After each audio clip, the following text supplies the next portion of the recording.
आसुरी विद्या उस स्कूल में सिखाने लगे, आसुरी विद्या सिखाने लगे,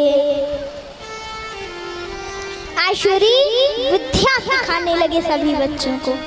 लेकिन उसी स्कूल में हिरण्यकश्यप का छोटा पुत्र प्रहलाद जी भी पढ़ने लगे। अब एक दिन हिरण्यकश्यप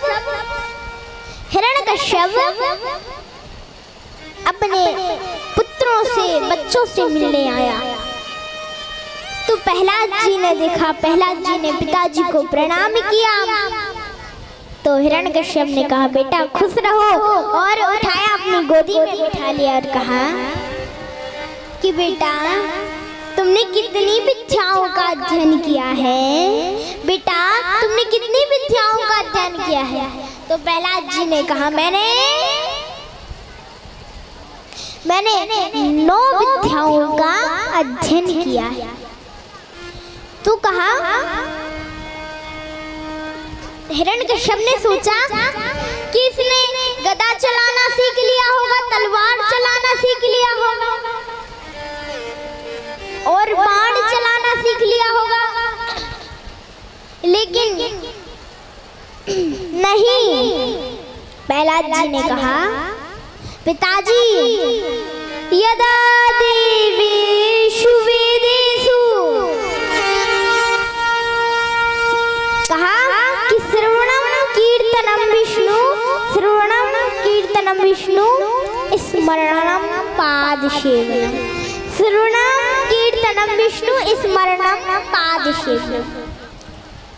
कहा कि भगवान की कथा को सुनो, श्रवणम सुनो, कथा को सुनो, और पिताजी भगवान की कथा को सुनो और फिर घर आके उसी कथा का मनन करो, चिंतन करो। श्रवणम कीर्तनम विष्णु स्मरणम पादसेवनम, स्मरणम पादसेवनम। फिर भगवान के और भगवान की अर्चनम वंदनम दास्यम, अर्चनम वंदनम दास्यम, भगवान की फिर सेवा करो, भगवान के चरणों में प्रेम रखो, भगवान की सेवा करो। तो जैसे ही हिरण्यकश्यप ने इतना सुना, सुनते ही क्रोध आया, क्रोध आ गया और गोद से नीचे पटक दिया और कहा जो मेरे दुश्मन का नाम लेगा, जो मेरे दुश्मन का नाम लेगा वो मेरे दुश्मन से भी बड़ा दुश्मन होगा। और अपने सैनिकों को आदेश दिया जाओ और इसे जाकर समुद्र में फेंक कर आओ और इसकी ऐसी जगह फेंकना कि इसकी हड्डी पसरी तक का पता ना चले। जाओ, मैं इसकी हड्डी पसरी तक नहीं देखना चाहता हूँ, जाओ। और अब तो सभी सैनिकों ने प्रहलाद जी को उठाया और जाके समुद्र में फेंक दिया।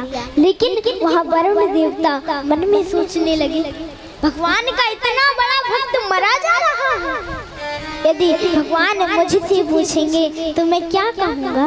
और प्रहलाद जी को गोद में उठा लिया और समुद्र के उस पार छोड़ दिया, बाहर छोड़ दिया। अब प्रहलाद जी सैनिकों के पीछे पीछे जाने लगे।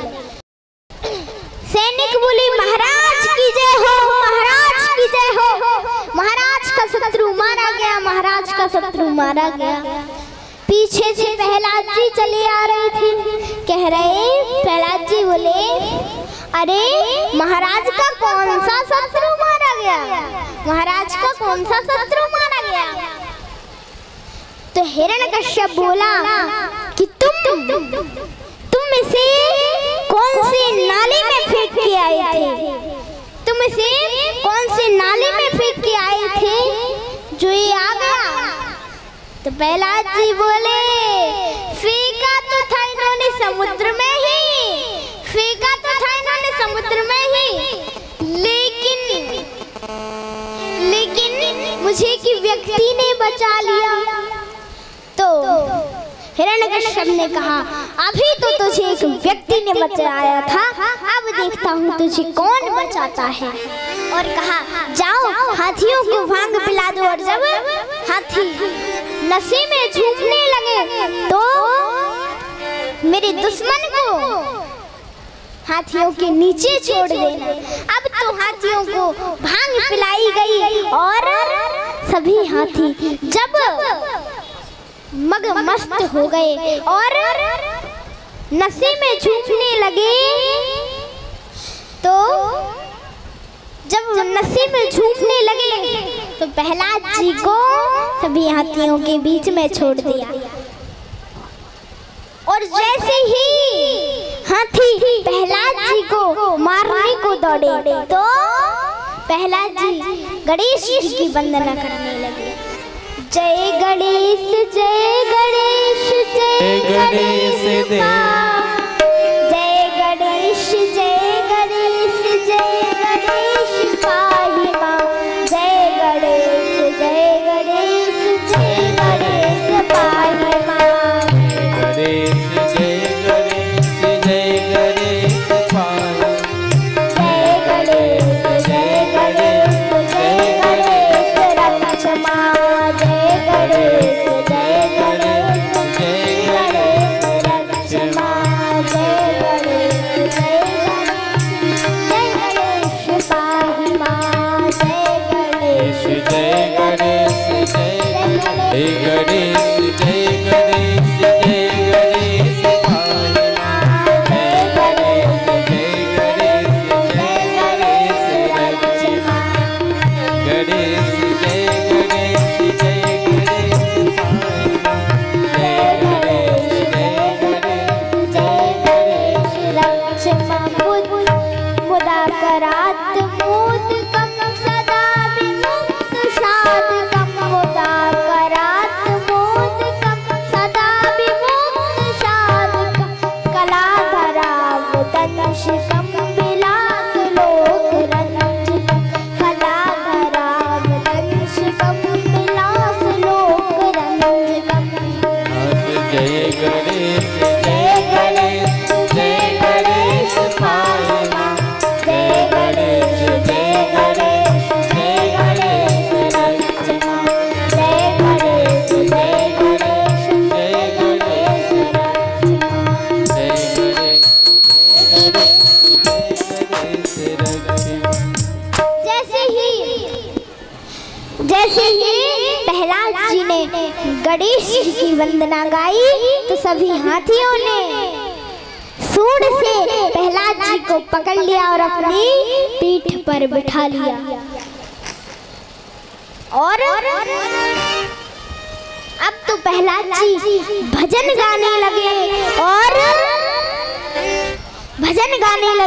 और वहाँ सभी हाथी झूम रहे हैं। श्री कृष्ण गोविंद